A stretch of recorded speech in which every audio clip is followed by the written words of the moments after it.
Today, we're going to cover a sample product sense interview question. If you want a deep dive into the frameworks and approach for product sense questions like this one, check out our paid course linked below.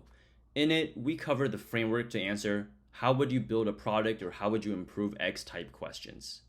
Welcome to LiftoffPM. My name is Kevin Wei, a senior product manager, and my hope is that this channel becomes the best resource for PM interview prep. I've been a PM interview coach for the past 4 years, helping over 90 people land roles at FAANG and top startups, from APM to VP product roles.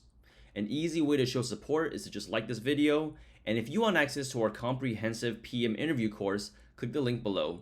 There's a lot of outdated courses out there, so we spent a lot of work building it so that you can focus on the most important frameworks, approaches, and strategies to ace your PM interviews today.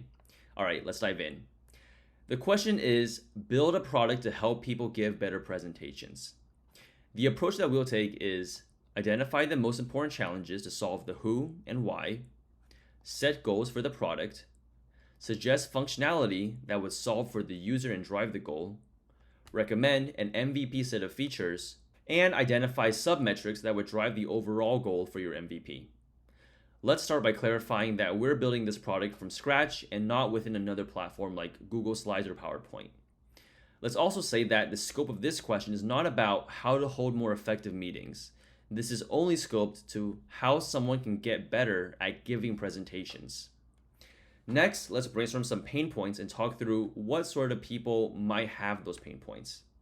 When I think about what makes a great presentation, I think about clarity and conciseness of the material, the right amount of detail for the audience, clear takeaways, strong public speaking skills, clarity, speed of delivery and emphasis, filler words like or and eye contact and gestures. And when I brainstorm the challenges along the journey that might interfere with nailing those aspects, I think about challenges with respect to making sure the content is solid and meaningful, practicing and knowing your material well, giving the presentation well in the moment, and learning from and improving from each presentation you give. As you can see in brainstorming, we went for breadth to demonstrate broad thinking along the user journey, and now it's time to whittle things down. Remember, since you're building a holistic product, you should be picking more than one key challenge to solve. Your answer in the end may be a suite of products and not just a single feature or a single product. So to give better presentations, what we need to do is better understand what better means. Better could be both how the presenter felt things went and how engaged the audience was and how they retained the key takeaways.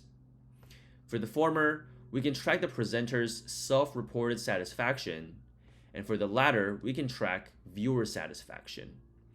The challenge, of course, is getting follow-up, but better is not something we can easily measure. With this in mind, let's think of some products that solves the user's problem and drives the overall goal we aligned on. Pause the video here to read the answers more in depth, but what we did here was group points in the user journey where we want to improve and brainstorm ideas for each. Ideas generally touched on themes around using some intelligence to assist, like generative AI, automation to help with manual tasks like formatting, gamification, and integrations with tools that we already use like email clients. And finally, recommend an MVP. If I haven't said it enough, think about the MVP as a set of features, not just one product.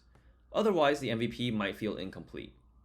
You can rank your ideas against impact and effort and figure out whether something is in scope for MVP or something that we'll do just as a follow-up. This part of prioritization should feel a lot like real prioritization that you do on the job as a PM. And based on our prioritization, we came up with a set of features to include in the MVP.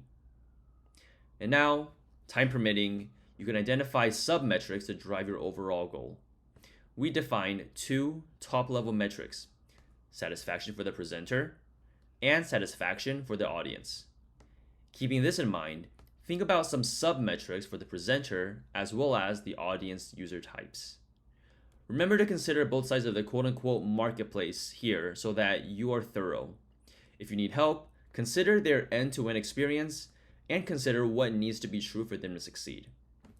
And that's it.